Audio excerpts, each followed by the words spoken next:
online. You might have seen it by now. To be clear, here at KBLA, we have nothing but love for Council members Heather Hutt and Curran D. Price Jr., who have been real champions for this particular Black-owned and operated business, even though KBLA does not sit in either of their council districts. But take a listen to our 8th District Council member, Marquise Harris Dawson, who, as you know, is also president of the LA City Council. Marquise Harris Dawson, president of the Los Angeles City Council and representative of District 8. We just want you to know, from the 10th District to the 8th District and all across the city, we love the district. We support Tyree and the whole team that's there. It's one of the most beloved sports watching facilities in our district, and we all stand by them 100%. All right. Now, for starters, lip service is not leadership, and slogans are not solutions. That said, I played that video at least 5 times. I mean, I was gobsmacked. The council president stands with Black businesses 100%? Oh, really? Is that just in the 10th council district? Good brother, you need to travel south down Crenshaw about a half mile. When you get to Vernon, get out the car and walk a few blocks. Ask the Black business owners in your 8th council district how they feel about being economically asphyxiated, not by an alleged predatory landlord, but by a city project that you launched years ago and cannot seem to get across the finish line. Can I keep it real? Can I keep it real? What is the point of having a Black city council president if he cannot find the funds to finish a years delayed project in his own district? What is the point of having a Black city council president who cannot curate a business interruption development fund for the suffocating businesses in his own district? I declare, these Black faces in high places don't mean diddly squat if they cannot deliver for Black people. In the next editorial, I'm going to tell you what accountability looks like. And if the city still can't figure it out, well, I guess we'll have to show them what accountability looks like. With a KBLA Talk 1580 editorial, I'm Tavis Smiley, and as always, we welcome your feedback.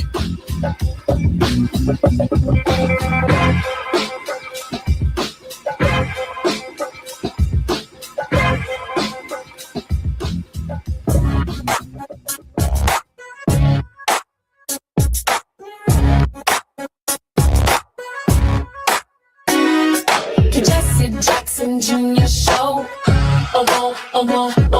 The Jesse Jackson Junior show. The Jesse Jackson Junior show. The Jesse Jackson Junior show. Come on and talk with me. Come on and listen to me. Come on and talk with me. Come on and listen to me. KBLA. Talk 1580, download the app. I'm Jesse Jackson Jr. It's Moving Mountain Mondays on the Jesse Jackson Jr. Show, and we are now in the Faith Not to Fall with Reverend Teresa Horde Owens. The Supremes are at it again. The Supremes have done it again. But I'm not talking Diana Ross and the Supremes. I am talking about Amy Coney Barrett and the Supremes. Our very special guest in this hour is Reverend Teresa Terry Horde Owens, General Minister and President of the Christian Church in the United States and Canada, an author and advocate for the church living out its calling. She's the first person of color and second woman to lead the denomination since her election in 2017. Reverend Terry Horde Owens' ministry actively reflects the disciples' priority of being an anti-racist church, being a movement for wholeness, welcoming all to the Lord's table as God has welcomed us. Reverend Teresa Terry Horde Owens is a native of Terre Haute, Indiana, and a descendant of one of Indiana's oldest African-American free settlements. She earned her bachelor's degree in government with a minor in Afro-American studies from Harvard University. Reverend Owens, welcome forward to the show. Thank you. It's always good to be here. Reverend, the Supremes are at it again. And in our last segment on the show, none other than the brilliant lawyer, attorney Joey Jackson was our very special guest. By the way, I have great expectations and hopes for the future of Joey Jackson. I would really Absolutely. Yeah. love to see him in the United States Senate or as Attorney General of the United States or in a presidential debate on his way to the White House, quite frankly, because I think he has that kind of capacity. Yeah. I heard the segment. Yeah, I heard the segment. I got to hear it. Yeah. Your thoughts, Madam President, on what the court's up to? Well, I mean, what I've heard you and also Ernest say also is that at first blush, when you first hear it, it seemed like certainly a victory. And I think it is a victory in the sense that mail-in ballots have not been banned or considered unconstitutional. But that language that you raised of May, it raises too much open space there for states' discretion. And while the leaving it to the states about how they govern their elections is one thing, but what we have always had historically is a federal standard about who could vote and who could move forward. They're always leaving just enough daylight to sort of get through. And in this environment, these state governments cannot be trusted. They claim that the KBLA decision was simply leaving it to the states to decide how they did things. And of course, what happened? A flurry of states redistricted, gerrymandered out the wazoo. And so anytime there's that little bit of daylight, and let's see what happens in the following weeks, I think this is going to be a little more sticky for people because you're kind of halfway through the 26 primary process, and there's still some places that haven't voted. And so to start changing some of those things, they may, and again, I'm not an attorney, they may open themselves up for some legal liability and some countersuits if it can be proven that they have disadvantaged certain groups. But it used to be we could kind of count on a more inclusive view of the law, and what we're living through is a de-escalation of that inclusivity, and it's become more and more exclusive. And once again, we're back 100 years or so where we can no longer count on the inclusive, just nature of the law to guide us. It's the built-in. Yeah, Madam President, I think you're spot on. I mean, I'm looking now in light, because this opinion's evolving. We're discussing it for the first time.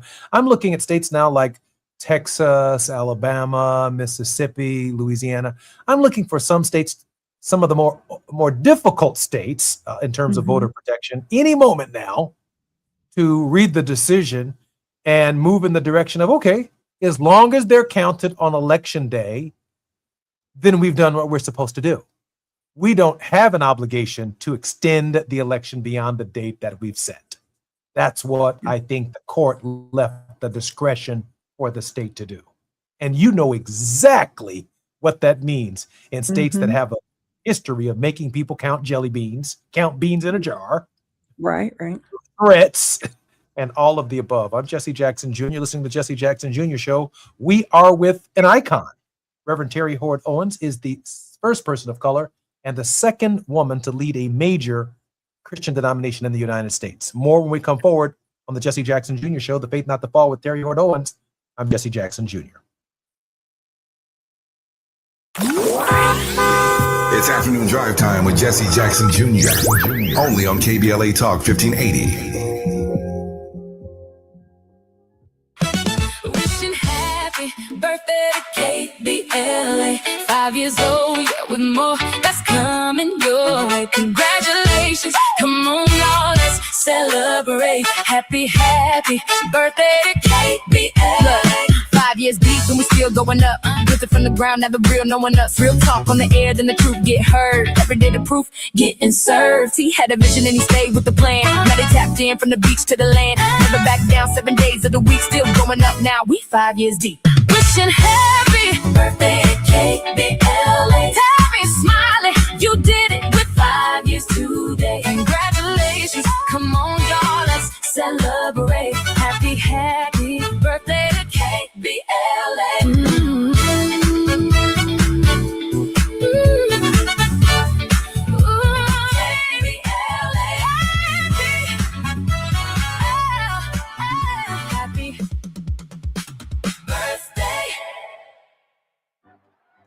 It's game day. Are your moderate to severe Crohn's disease or ulcerative colitis symptoms keeping you from the action? Skyrizi, risankizumab Riza, could help you get back to the game. Skyrizi is proven to help people feel significant symptom relief, achieve remission, and visibly improve damage of the intestinal lining. Skyrizi is a prescription injection medicine for adults. Don't use if allergic to Skyrizi. Serious allergic reactions, increased infections, or lower ability to fight them may occur. Before treatment, get checked for infections and tuberculosis. Tell your doctor about any flu-like symptoms or vaccines. Liver problems leading to hospitalization may occur when treated for Crohn's or ulcerative colitis. Control is everything to me. Ask your doctor about Skyrizi, the #1 prescribed biologic in Crohn's and ulcerative colitis combined. Learn more at skyrizi.com or 1-866-SKYRIZI. This November, you'll decide who leads California. So shouldn't you hear directly from the people asking for your vote? Join us for California Voices, a political town hall and ballot forum, Saturday, October 3rd, 2026. Meet candidates running for governor, lieutenant governor, attorney general, and other major statewide and local offices, including mayor of Los Angeles, city attorney, and LA County sheriff. Get clear, nonpartisan breakdowns of the propositions on your November ballot, both sides, no spin. And ask your questions directly, in real conversation, face to face. California Voices is brought to you by KBLA Talk 1580 and the Empowerment Congress, giving you the information you need before you vote. Mark your calendar, Saturday, October 3rd, 2026, California Voices. Follow KBLA 1580 for details and download the KBLA 1580 app. Your vote, your voice. Be there. Now back to more of Jesse Jackson Jr. on KBLA Talk 1580. The Jesse Jackson Jr. Show. The Jesse Jackson Jr. Show. The Jesse Jackson Jr. Show. The Jesse Jackson Jr. Show. King Folly drops the beat. Come on and talk with me. Come on and listen to me. Come on and talk with me. Come on and listen to me. KBLA Talk 1580. Download the app. I'm Jesse Jackson Jr. Welcome forward to the Jesse Jackson Jr. Show. You're listening to the J Lunch Club right here on Moving Mountain Mondays and the Faith Not to Fall with Reverend Terry Hord Owens. Reverend Owens earned a Master of Divinity degree from the University of Chicago School of Divinity, where she was a Disciples Divinities House Scholar and a recipient of the John Gray Rind Award given to the top MDiv graduate students at the Divinity School. Reverend Owens, welcome forward to the show. Thanks, my brother. So good to be with you. It's always a pleasure to be with you, Madam President. Madam President, can I read Section 1 of the 14th Amendment to you? Please do. The same question I asked Joey Jackson, because Yeah. I've read it 6 times today. This will be the 7th. 14th Amendment, Section 1. All persons born or naturalized in the United States and subject to the jurisdiction thereof are citizens of the United States and of the state wherein they reside. No state shall make or enforce any law which shall abridge the privileges or immunities of citizens of the United States, nor, semicolon, nor shall any state deprive any person of life, liberty, or property without due process of law, nor deny to any person within its jurisdiction the equal protection of the laws. Now, that's one big clause. Well, actually, there's 2 sentences in there, but that's Section 1 of the 14th Amendment to the Constitution. I asked Joey Jackson the question, am I missing something here, or is there some kind of nuance to the plain language of the 14th Amendment that the court would even take this up in the first place unless they're looking for something that isn't there, some kind of tortured logic, Madam President, that could shock the conscience of the nation probably by tomorrow.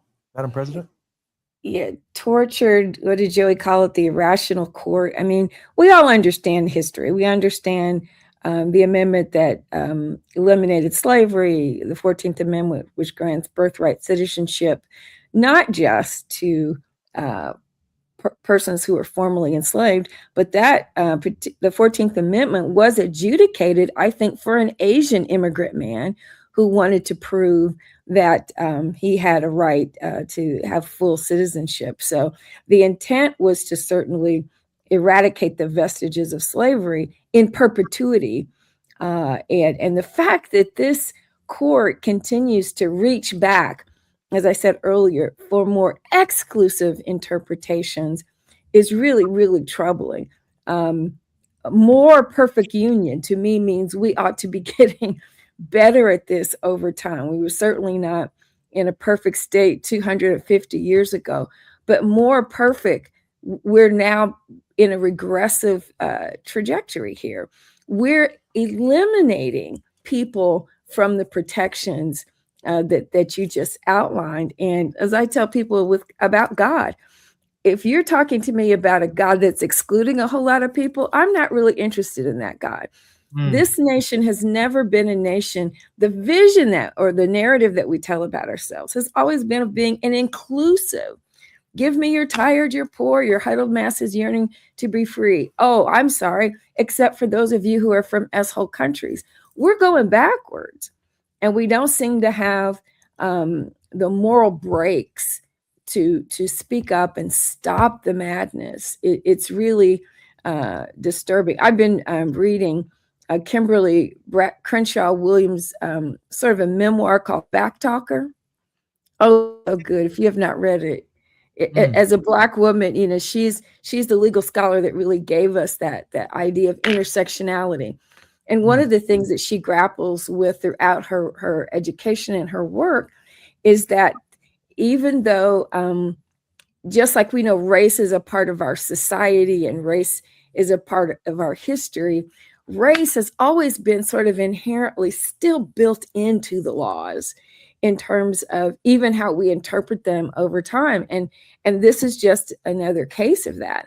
The law is actually never really been colorblind. We've kind of had to fight every time to ensure that those liberties that were proclaimed were true and available to us all.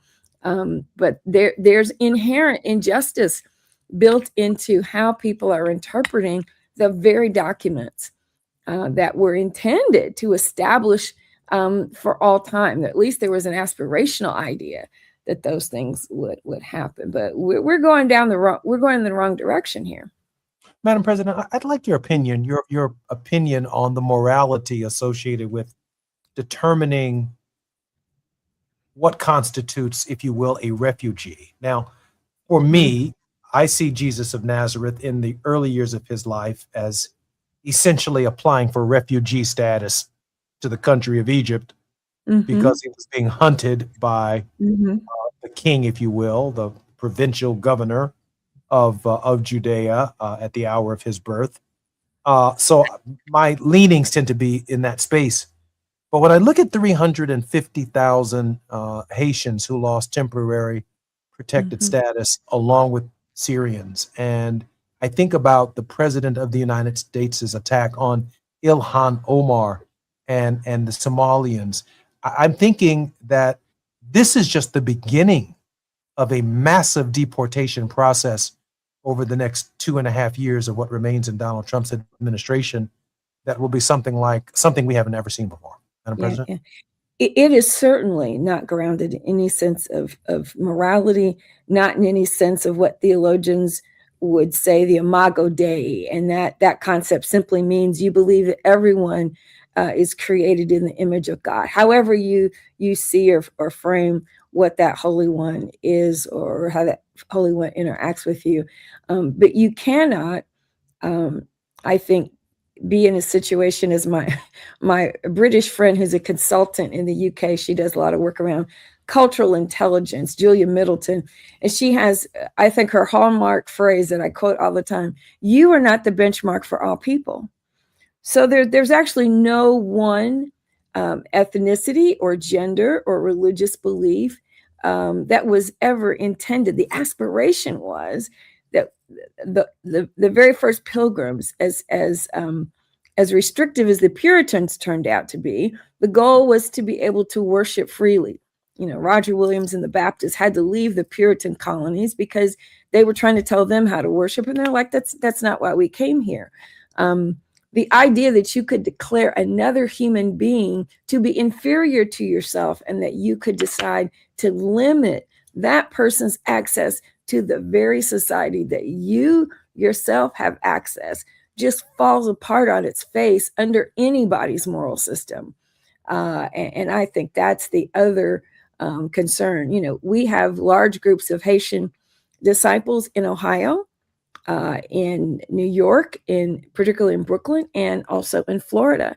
So was it last year when Trump was talking about the Haitians are eating the dogs and the cats of their neighbors? I and the regional minister in Ohio and other leaders of our church spoke out against that. I do not know how you deny people hope, how you deny people the opportunity to make a better life. Particularly, you're talking Haiti. Look at Venezuela. That's essentially what happened to Haiti in many ways. The infrastructure is devastated there. The corruption, the crime, it's dangerous, the violence. There's no way to really rebuild a life sending people back to Haiti, particularly people that have never lived there to begin with. We've got to be much more expansive about who we include. And if someone has a desire to build a better life, that's why your ancestors came from Ireland and Switzerland and all the other places. People were hungry. People wanted to make a better life. Why do my brown-skinned brothers and sisters and my Black brothers and sisters not have the same right to that same possibility and opportunity for hope? Who are you to decide that I am not worthy? That's a fundamental human failing for anyone who claims to believe in a higher being. It's just a failure. I don't care what religious system you look at. You deny your neighbor, you've denied morality. Madam President, what are you hearing from Haitian congregants who are members of your church and your denomination? Is there an anxiety now that is moving, and a spirit that's moving through the Haitian community for the future? Absolutely. And there are many that are citizens now, but they are just as concerned about their brothers and sisters who have a TPS status. There's a lot of anger in Haitian communities. There's a real entrepreneurial spirit among the Haitians. Many people are in the medical field. We have entrepreneurial bivocational pastors. One pastor in Brooklyn built some relationships with the disciples in upstate New York and in Brooklyn, and he's planted probably close to a dozen churches, but they also have different professions. They have really come and made a good life for themselves here and contributed to the communities in which they're a part. So these are not... these are communities that came to find a better life and took advantage of the opportunities, are paying their taxes, are educating themselves. University of Chicago, there's a pretty strong Haitian community at the medical center. There are scientists, doctors. There in smaller communities, and particularly in Ohio, one of the concerns was there were so many medical professionals who were of Haitian descent that they were concerned that people would not feel comfortable staying there, and they needed that to enrich the access to healthcare. So Haitian people across our church, they're angry, and we've been having some conversations about how we want to speak, what we want to do. Things are not clear and settled out yet as to where, how we will speak. But we spoke on this last year, a large group of leaders. But people are concerned, and the ones that have status, that ones have citizenship status, are trying to resource legal consult for those who have TPS. We have an immigration attorney who works for our church, and she can't handle every case, but she certainly does help triage and hopefully get people to resources that might be able to do the legal support either pro bono or at a reduced rate. But it's just another element of fear. Again, why are we creating fear? A nation that's supposed to offer hope and promise. Why are we excluding and creating fear? It's an anomaly. It's an anathema to who we are. I'm feeling some kind of way about the welcoming of South Africans to the United States. Oh, um, don't get me and started. the programs that are being designed to benefit Yeah. these South Africans Mhm. who are actually written into the South African Constitution for the purposes of their minority status and their protections. They are with constitutional rights in South Africa. There is no evidence, the president and others have suggested, that they've been maltreated or discriminated against under the Constitution of South Africa. And yet the United States of America is literally recruiting them to Yeah. come to the United States under the very programs that they're trying to deport others out of. The hypocrisy, Madam President, is nothing short of astounding. Absolutely. I'll have more to say on that when we come back if you give me space. I have I, some pro- inside track on some of that. Yeah. I promise you will. I'm Jesse Jackson Jr. You're listening to the Jesse Jackson Jr. Show on KBLA Talk 1580. The Supreme Court is keeping us really busy this week. This is the end of the term. We're waiting for a major decision on the 14th Amendment, which will likely be rendered tomorrow. We've already heard presidential firing powers have now been expanded as if it is some kind of great apprentice show. Mail in voting has obviously been deferred to the states. A loss for Donald Trump, but a victory for states' rights is not a victory for us. And so turning this power over to the states and away from the federal government is to undermine what could be the John Lewis law when Democrats take control of the Congress. We don't get to ignore the fact that the Voting Rights Act of 1965 would have strengthened the space that we are presently in. I'm Jesse Jackson Jr. We're looking at the faith, not the fall, listening to and with and speaking with Reverend Terry Hord Owens. I'm Jesse Jackson Jr. More on KBLA Talk 1580 when we come forward. It's afternoon drive time with Jesse Jackson Jr. Only on KBLA Talk 1580.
faces in high places don't mean diddly squat if they cannot deliver for black people. In the next editorial, I'm going to tell you what accountability looks like. And if the city still can't figure it out, well, I guess we'll have to show them what accountability looks like. With a KBLA Talk 1580 editorial, I'm Tavis Smiley, and as always, we welcome your feedback. You're listening to Jesse Jackson Jr. on KBLA Talk 1580. The Jesse Jackson Jr. Show. The Jesse Jackson Jr. Show. The Jesse Jackson Jr. Show. The Jesse Jackson Jr. Show. King Quality drop the beat. Come on and talk with me. Come on and listen to me. Come on and talk with me. Come on and listen to me. KBLA Talk 1580.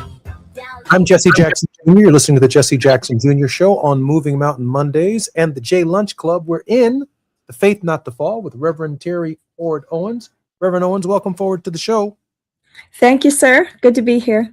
Reverend, just before we came forward, you said that you had some insights into the South African space on the refugee question. Your thoughts?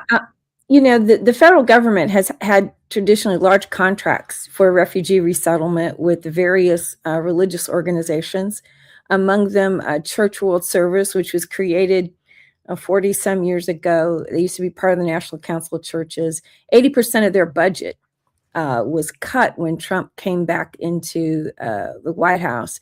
And he had done a similar thing during his first term. When they put forth the policies that said white South Afrikaners would be those who, and only a few thousand of them would be allowed to enter, the Episcopal Church immediately cut all contracts with the federal government. The Lutherans decided to kind of wait and see how things were going to be done. But this is something that the mainline denominations and the historically Black denominations have discussed in our gatherings and been very concerned about. I've been very vocal with Church World Service, trying to get information from them, letting them know I serve a church that says that one of its priorities is to be an anti-racist church. And on its face, that you would allow white South Afrikaners as refugees when they don't even really meet any international definition of there's no war, there's no famine, the economic impact. Black South Afrikaners would come closer to meeting the requisites for refugee status traditionally under our law than white South Afrikaners. But there are some groups that are still kind of trying to think about, well, if we lose all of this money, then we're not going to be able to serve the refugees that are already here in the country. And how do we do this? And my response to that has been, in what scenario have you ever seen the Trump administration operate in good faith? Can you really trust that somehow, if you just stick in there, they're going to land and do the right thing? But people have been very, we're having conversations in the Christian community. People are not willing. My question is, who are you? Who do you say that you are? Be that thing. What are your values and your standards? I'm telling you what my church stands for. We're not happy with some of these decisions. And if you're juggling a lot of things to think about, help us, educate me on the things that you're calling into account as you're making some of these decisions. But people are playing games and sadly playing footsie. And there are agencies in Kenya actually that are validating or vetting the South Afrikaner refugees. Now, somebody told me that the rejection rate for the South Afrikaners is slightly higher than it is normally for refugees, which is small comfort in the situation where you have so few, no one else from countries around the world that we know are facing war, famine, a natural disaster, hunger, civil war, no room for any of those people whose humane needs are real and palpable. And you're going to privilege white South Afrikaners, themselves perpetrators of some of the brutal apartheid on the planet. So it's an ongoing conversation. And sadly, you'll always have people who are trying to play the game to keep the money. And so let's say I'm I'm going to go out on a limb here. Let's say I'm a white South African, and my family has lived in South Africa for multiple generations. I'm not going to say 2 generations, 3 generations. Let's just say 10 generations, 100 years, 150 years, maybe longer.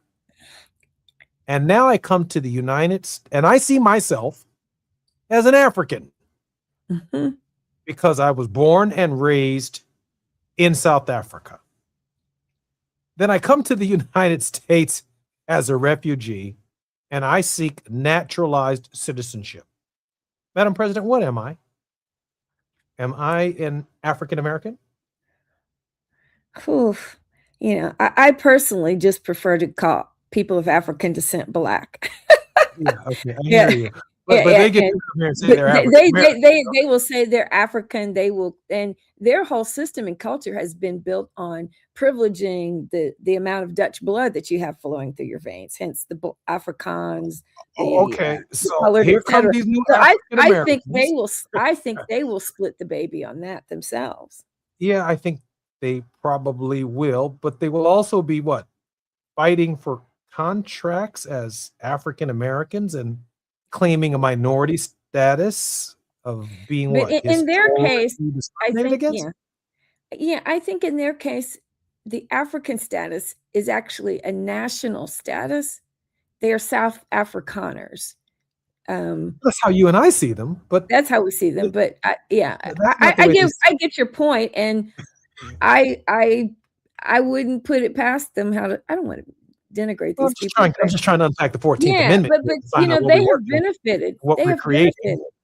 Yeah, they have benefited just as white people in the United States have benefited. You know, this wasn't my ancestors. I didn't do that. But they benefited from apartheid. Even if they were among the poorest of South Afrikaners, they benefited from the racial system of apartheid. Really so to now say that you're being hurt because Black people, and you seek a remedy under our 14th Amendment, for equal protection of the laws, when you yourself were a perpetrator of unequal protection of the laws in South Africa. Now you come here as an African American from South Africa, having the full privileges and immunities of the United States, including the protection of the 14th Amendment.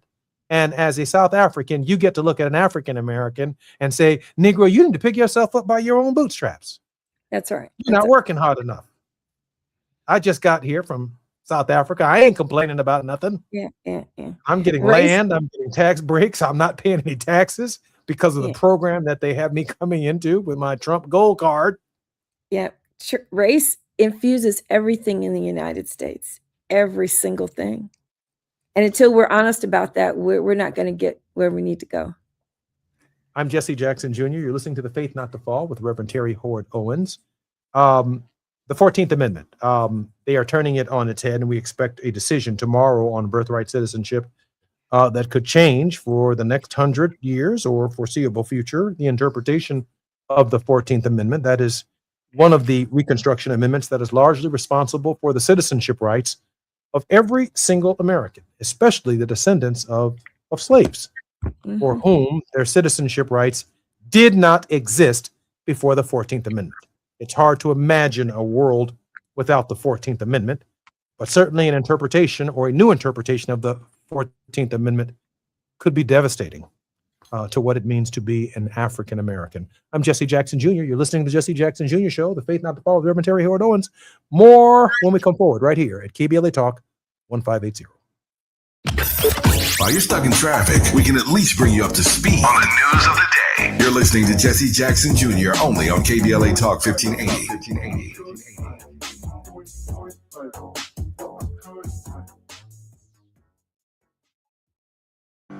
Gas prices got you down. LADWP customers get a rebate of up to $4,000 when you buy a used electric or plug-in hybrid vehicle. Installing an EV charger at your home? Get a rebate for that too, up to $1,500. Visit ladwp.com/EV today and start saving. That's ladwp.com/EV.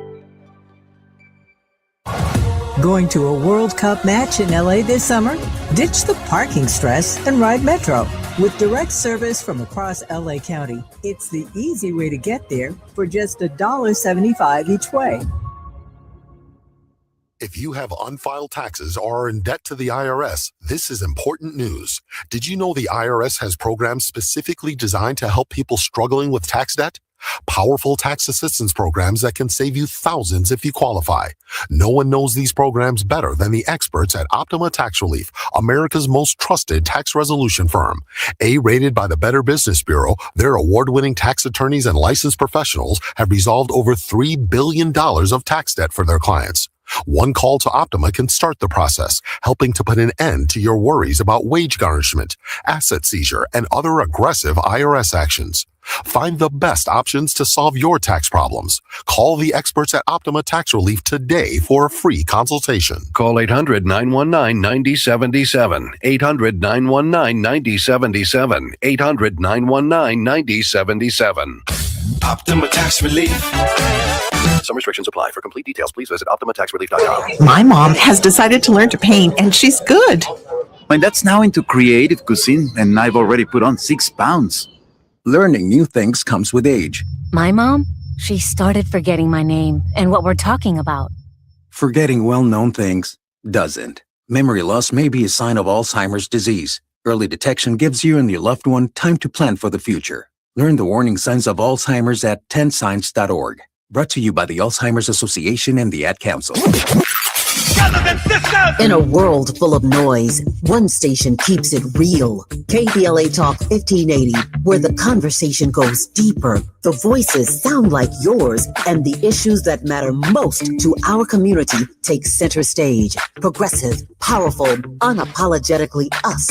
Whether you're driving through the city or tuning in from your home or office, join the public square. KBLA Talk 1580, your home for talk that enlightens, encourages, and empowers. Listen live on our free KBLA 1580 app, on our website at KBLA1580.com, or on your radio dial at 1580 AM. Unapologetically progressive. Indeed presents hires you can't afford to get wrong, like nuclear reactor safety expert. I disabled the backup cooling system. It was making such an annoying noise. You heard it, right? It was like, we're on the countdown to core failure. And you're saying we don't want that? This is a job for sponsored jobs. This is what happens when you don't sponsor your job on Indeed. Next time, get matched with quality candidates with Indeed sponsored jobs. Visit Indeed.com/hire now and sponsor your job today. Now back to more of Jesse Jackson Jr. on KBLA Talk 1580. The Jesse Jackson Jr. Show. The Jesse Jackson Jr. Show. The Jesse Jackson Jr. Show. The Jesse Jackson Jr. Show. King Volley, drop the beat. Come on and talk with me. Come on and listen to me. Come on and talk with me. Come on and listen to me. KBLA Talk 1580. Download the app. I'm Jesse Jackson Jr. Welcome forward to the Jesse Jackson Jr. Show on KBLA Talk 1580. You're listening to the J Lunch Club, the Faith Not to Fall, with Reverend Terry Hord Owens on Moving Mountain Mondays. Terry, welcome forward to the show. Thank you. It's always so good to talk to you. Terry, I got the mail-in voting decision wrong earlier today, and I called my mother and said, "Can you believe it? Mama, they just outlawed mail-in voting." And my mother said, "That's because I got it wrong." She said, "That's a good thing. That's a good thing. There's too much corruption in voting and all of this." So she went through her whole thing. And I said, "Mom, but wait a second." So I called her back 10 minutes later and said, "Oh, no, Mom. What they actually did was just referred it over to the states. And so now the states get to set the standards, which is, more states' rights, more separate and unequal, and yada, yada, yada." Then she said, "Oh." So there's another decision, however, that I think is actually more impactful in the Black community than we can ever truly appreciate it. I'm going to read it to you, Terry, because it's kind of obscure, but it is a case that was decided today. The court separately ruled that law enforcement Their use of something called a geofence warrant legally constitutes a search under the Fourth Amendment. This case establishes that police must meet a constitutional threshold of probable cause before demanding location data from tech companies to identify every mobile device present in a specific area when a crime is committed. Now, that's a tech warrant, right? Mhm. But what it really says is that before the warrant decision, the GeoForce warrant decision was offered today, local police departments have been following your cell phone, your devices, and they know where you are simply because it's in your pocket, because your phone is on or your SIM card is in. They know where you are.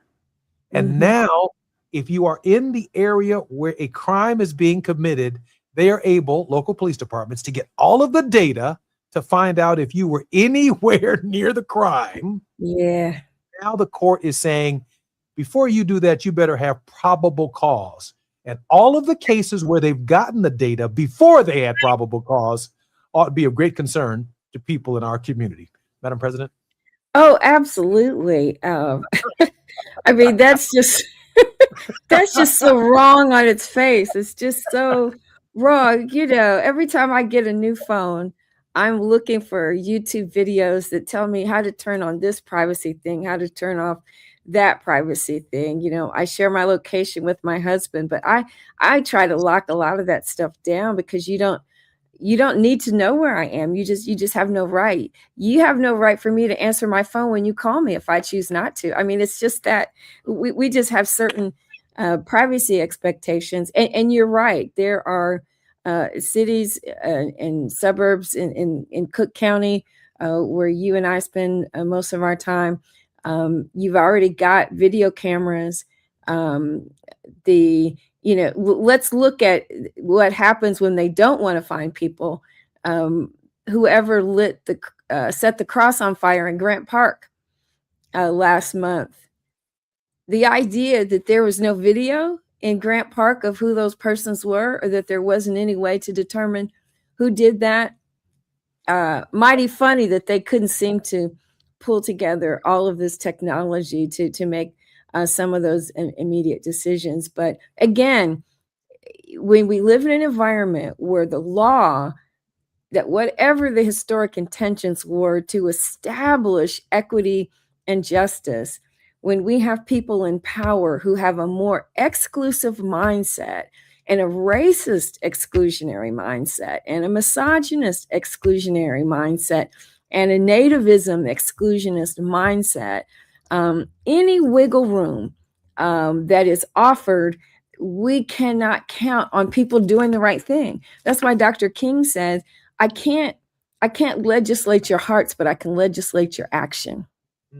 I can insist, and we're trying to give people wiggle room to decide whether or not they want to do the right thing, instead of in our nation having some principles and some values. And I would argue that these values are beyond just being Christian. They are values that are part of the common law, that are, no matter what tradition, no tradition you have, treating each other right so that we can all prosper together has been an important part of human survival from the very beginning. And when we allow people to attack that, I'm not sure what we say about our society. So yeah, I'm very scared, because people are limited to where they can live and be in many ways because of socioeconomics. If you don't have certain kinds of resources, your world may be circumscribed by how far you can walk or how far you can go on the L. I have taken young people downtown for dinner who'd never been north of 47th Street, and I'm talking in the last 20 years. People who have never seen a broader expanse. So if your socioeconomic oppression limits you to a particular space, and then that concentrates us because of how the United States' racial constructs are so built, we're segregating, based on class. We're segregating based on race just because of the opportunities that people do not have. And so therefore we get labeled as being crime ridden because there's X number of blacks in a certain area. But there's no way that this ends well. There's no way that we can trust the government to obey the law and due process and respect privacy. There's just no way. We will be litigating every single case. I just don't trust it. I do not trust it. Madam President, I'm going to take a privilege here for just a moment. I have to remind myself in this moment that, again, there were 157 July 4ths from 1619 until July 4th, 1776. Another 88 July 4ths from July 4th, 1776 to 1863. 88 July 4ths until that moment of 1863. And at no point in time did July 4th apply to us. Right. It's not until the 14th Amendment to the Constitution of the United States in 1867, 1868, that the Fourth Amendment even applied to us. The Fourth Amendment, the right to reasonable searches and seizures, and the idea of probable cause did not apply to us.